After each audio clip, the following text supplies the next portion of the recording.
प्रणाम। शिव पुराण की रुद्र संहिता में एक बढ़िया कथा है।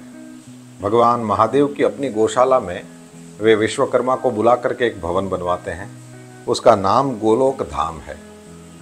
फिर तो वे अनेक देवताओं को, अनेक ब्राह्मणों को बुलाते हैं और वैकुंठ से श्री हरि को बड़े ही प्रेम पूर्ण हृदय से बुलाते हैं और उनको श्रेष्ठ सिंहासन पर वहाँ गोलोक धाम में अपने गौशाला में बिठाते हैं।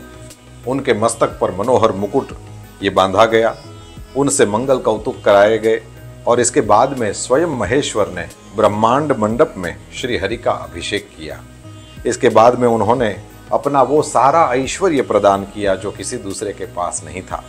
इसके बाद में भक्तवत्सल शंभु ने श्री हरि का स्तवन किया और उनको प्रणाम भी किया और अपनी भक्त परवशता जो है उसको प्रकट किया है।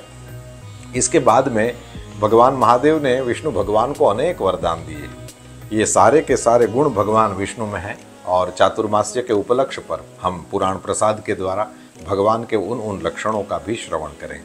श्री महेश्वर ने भगवान श्री हरि को जो वरदान दिए उसमें कहते हैं, हरे तुम मेरी आज्ञा से संपूर्ण लोकों के कर्ता, पालक और संहारक हो। धर्म, अर्थ और काम के दाता तथा दुर्नीति अथवा अन्याय करने वाले दुष्टों को दंड देने वाले हो।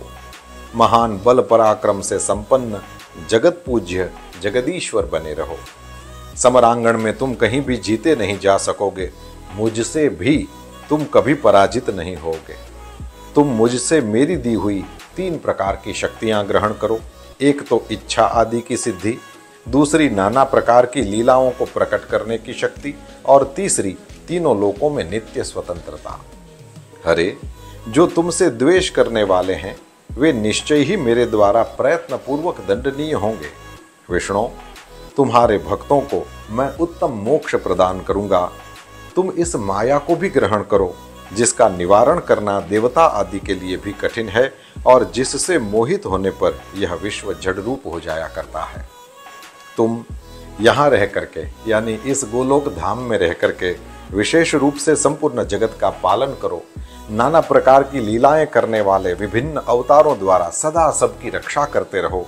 मेरे चिन्मय धाम में तुम्हारा जो यह परम वैभवशाली और अत्यंत उज्ज्वल स्थान है वह गोलोक नाम से विख्यात होगा।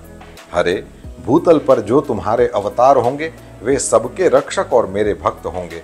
मैं उनका अवश्य दर्शन करूंगा, वे मेरे वर से सदा प्रसन्न रहेंगे। इस तरह से भगवान महादेव जी ने श्री विष्णु भगवान को अनेक अनेक वरदान दिए हैं। आज हमने इसका श्रवण किया। आज इतना ही। सबको प्रणाम।